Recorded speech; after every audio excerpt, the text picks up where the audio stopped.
Joining us now, Congressman Michael Burgess, Republican from the great state of Texas. Congressman, welcome to the program. Well, thanks for having me on. I appreciate it. I mean, you can tell from my attitude there, reading into the show. I mean, I find that really shocking, that kind of language, stomach-turned, radical hatred. What do you make of this? Well, I feel like I should have gone back to the Senate to perhaps offer Senator Schumer some treatment for his illness.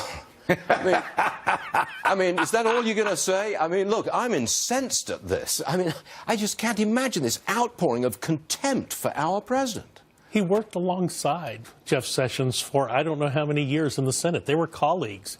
Were this something that was bubbling under the surface, you think he would have said something before now. What's he up to? What is going on here? It is widespread and complete opposition to all things President Trump. They seem to forget the fact that the American people elected Donald Trump. He won a historic number of electoral votes. He is our president, and he is, in fact, doing the things that he said he was going to do, which is why he got elected. So I think the senator from New York perhaps ought to reconsider his position.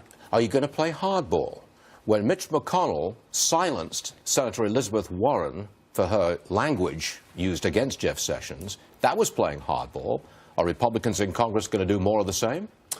Well, the House is a little bit different place. We play hardball every day. I mean, that is what we do. Someone made the comment, the House is rugby, the Senate is golf. Sometimes the Senate seems like miniature golf.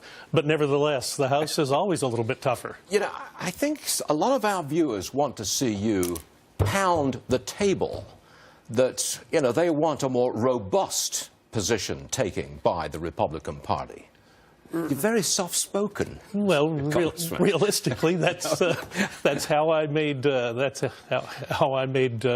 my living practicing medicine. You don't always have to be the loudest voice in the room. But I will tell you this: there is broad. I mean, I am the chairman of the subcommittee that is charged from the House side with getting rid of the Affordable Care Act and helping patients who are in trouble, helping the people who have been hurt by the Affordable Care Act. And 3 elections, 2010, 2012, 2014, and now 2016, the American people have said, we don't like this health care law. And now it is up to us as legislators. A lot of affection for Tom Price. I wanted to be sworn in as Secretary of Health and Human Services, but it has to be done at our level, in the subcommittee room, in the committee room. That is the legislative work that has to be done. When are we going to get a plan to replace and repeal Obamacare? When are we going to see it? I think you've had a plan, and Speaker Ryan was Well, when is it going to be presented to the American people? Because they want to know, what have we got coming down the pike here? Well, what you have coming immediately down the pike is the elimination of the individual mandates, some of the other mandates that are included in the Affordable Care Act.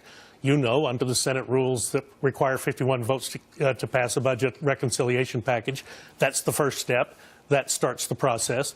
But make no mistake about it, and I understand this and I feel this very acutely. There are people who are at risk of losing their coverage, not because of something a Republican might do, but because of the instability brought to the marketplace by the Affordable Care Act and the previous administration. But they broke the law. But nobody's going to be left high and dry? Look, no one can promise anyone anything in this life, but the goal is to stabilize the individual insurance market, which right now is in jeopardy. And when people say, Congressman Burgess, you're a Republican, you're going to take my health insurance away. You know what? Even if I wanted to, I couldn't, because that contract has already been set. And in fact, the data for next year's contracts is already being delivered to the state commissioners of insurance. But what could take their insurance away tomorrow is if the individual companies simply say, we can't do this any longer and we have not the financial wherewithal to do it. Yeah. That is the difficulty visited upon them by the Barack Obama administration when they broke taking an appropriation from the Treasury that was never authorized by the United States Congress. We sued them in court. They lost.